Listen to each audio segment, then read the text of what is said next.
Hello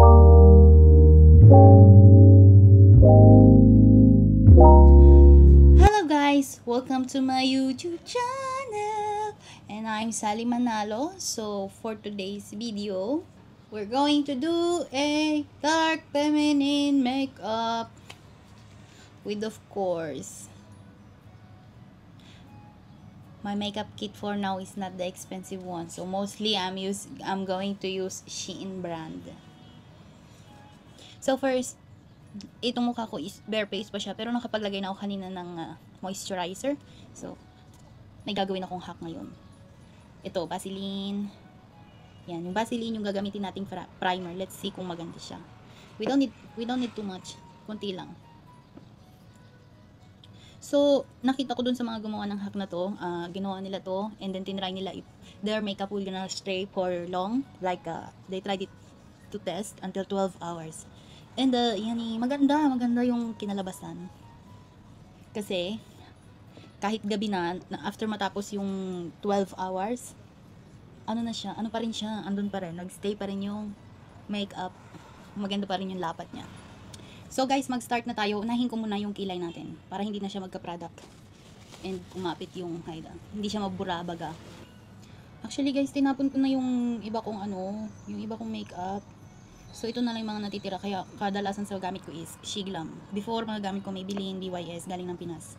Kaya lang, feeling ko kailangan na itapon yung iba, so matagal ko nang naitapon yung iba.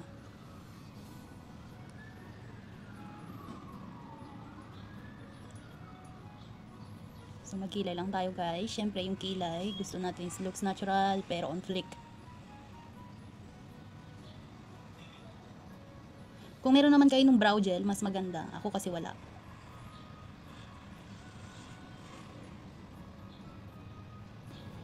So paghaluin, pinaghahalo ko yung dalawang kulay. And brush muna yung gamit ko.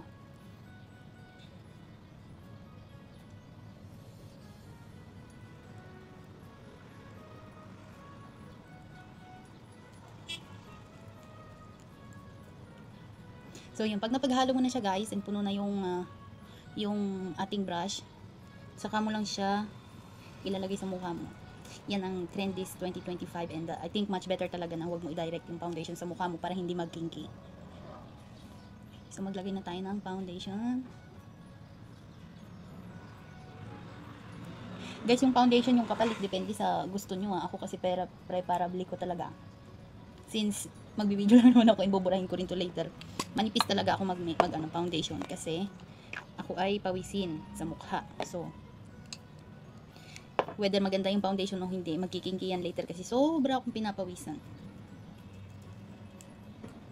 So ingatan na natin kasi nakapagkilay na tayo. Ingatan na yung kilay. And then saka ako mag-dump ng pag na-distribute ko na yung foundation sa mukha ko and sa liig, doon pa lang ako gumagamit ng foam, ng sponge. Ang tawag dito? Kalimutan ko. Ayan, laki ng butas na ilong, pumasok tuloy sa loob. Okay guys, so tapos na tayo mag-foundation, and ayan na yung kinalabasan. So for me, ang bagay sa akin is maglagay ako dito kasi masyado siya maitim. And I have redness here, also here. Pwede rin tayo mag-scalp dito para mawala yung smile lines natin. And then, dito. Basta guys, sundan nyo lang kung saan ako naglalagay ng concealer. Sungin natin sa likod.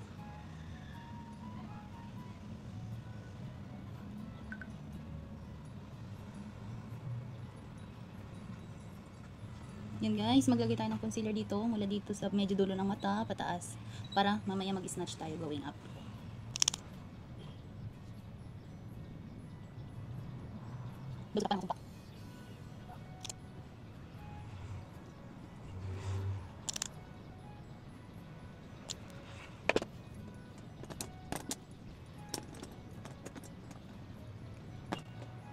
Then i-blend lang natin. Pwede kang gumamit ng brush, pero itong gagamitin ko yung foam.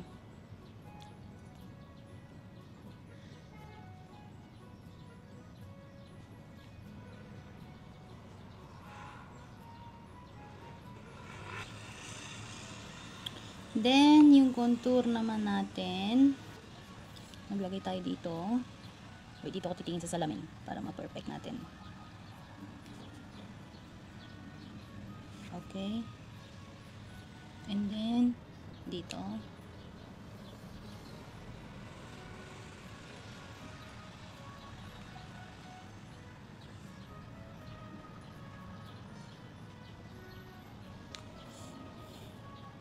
Ayan, so kailangan natin i-scalp yung mukha natin. Brush din.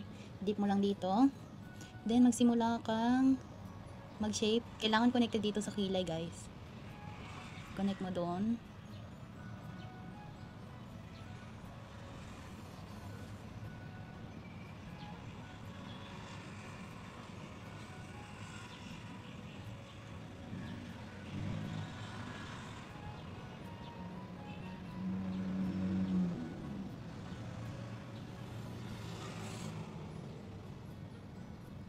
Pagalingan lang talaga mag-contour ng ilong, guys. Galingan magpaliit.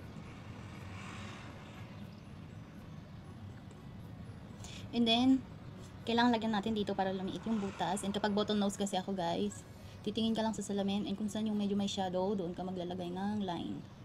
So, yun. Then, lagay ka dito para lumiit.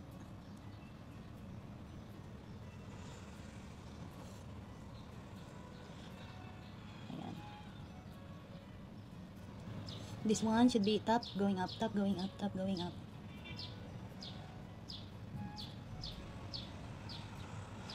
Kita nyo yun, guys, ito medyo lobo pa, tapos ito medyo sculpted na. So, continue lang natin. Okay, guys, so bago natin tapusin yung full face natin, so, nakapag concealer, contour, and foundation na ako. Baligtad. Foundation, concealer, and contour na ako. So, gagawin ko muna yung eyeshadow ko before tayo mag-finish up sa full face natin, okay?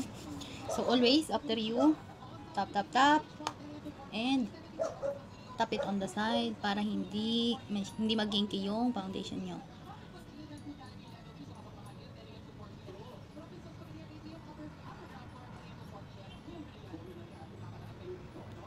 And also, guys, I think I am hooded eyes. So, we'll see. Kaya natin to. So, always put the darkest shade here. Put the first top here. Yan eh. Dito muna kayo maglagay ng, after nyo ditong and then tuck. Dito naman. And saka nyo siya paikot na ipapasok dito. Ganyan lang. So guys, di lang makakalimutin talaga tayong tao. Why are you the way that you are? Ako'y nag-eyeshadow na pero nakalimutan ko maglagay ng, kailangan natin maglagay ng powder dito. Loose powder or yung compact, no problem. Loose powder yung gamit ko. So, lagay ko muna dito. And kapag ganyan na siya, saka ka maglagay dito.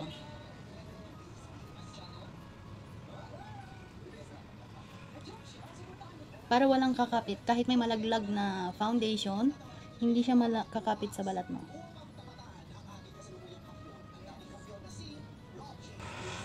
So, gamitin natin itong shade na to. Ito. Hindi ko alam kung anong pangalan ng shade na to. And ito palang gamit ko na makeup na to is Flormar. Flormar. Ayan. Ano siya? Meron pala kasi sa likod eh. Ayan, Flormar. Italian brand siya dito sa Lebanon. So, same. Tap, tap, tap. And tuck. So, of course, dito mo lang siya ilalagay sa bandang ilalim. Kasi ideal color talaga dito is black. Kaya lang wala tayong black. So, let's work with what we have. So, since hooded eyes ako, medyo itataas ko itong dark na to dito.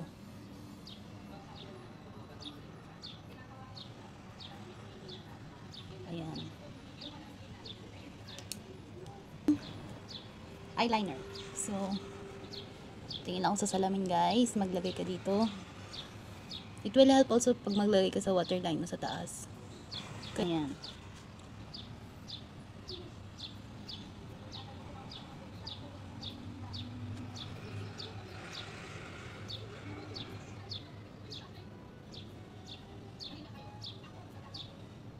So, yun, ganyan lang, guys. Maglagay ka lang ng line. And then, same brush, yung flat. Kailangan mo lang maging imaginable dito sa mga ganitong bagay. So, kalat mo lang siya pataas.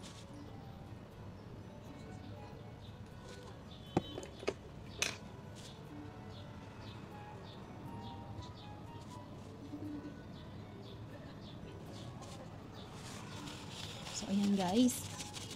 Carry na siya. So, ito na. Liquid liner. Shein na naman yung gamit ko. So, since hooded eyes ako, ang klase ng pagkikilay ko is, so yun guys, look forward ka lang sa salamin, and then, continue ka lang kahit may malagpasan ka dyan na balat. So, ayan. Magiging itsura niya is ganyan. And then, still straight forward, from outwards, you're gonna go in.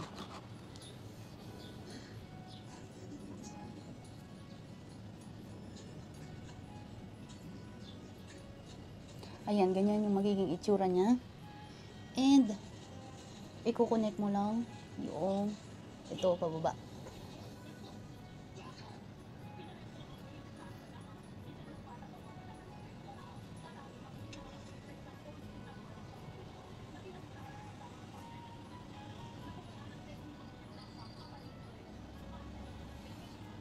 So, yan, magiging ganyan siya guys. Pero, when you open your eyes, look down. So when you look down, but when you look up, it will be like this. Okay, then continue nyo lang papasok. Okay, you see guys? Just like that. Kung gusto mo pa siyang habaan, ayan.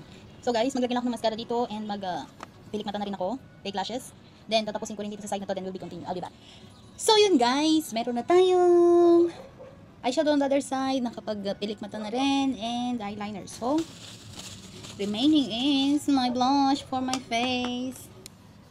From temple, from cheek to up. Para lifted. O, see, lifted.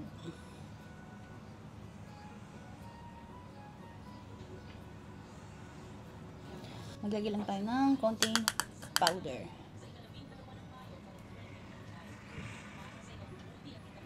Highlighter dito, dito, and sa taas.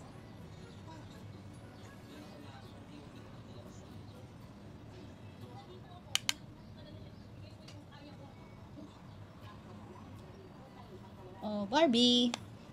So, I'm going to have this also again. It's She Glam, the shade.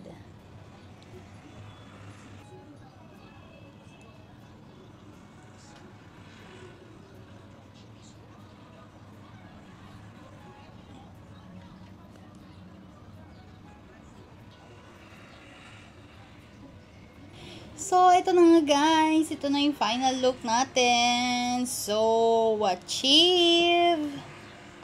na-achieve natin ang ating so this is our dark feminine. So for Latina guys, so sumakses tayo for today's video.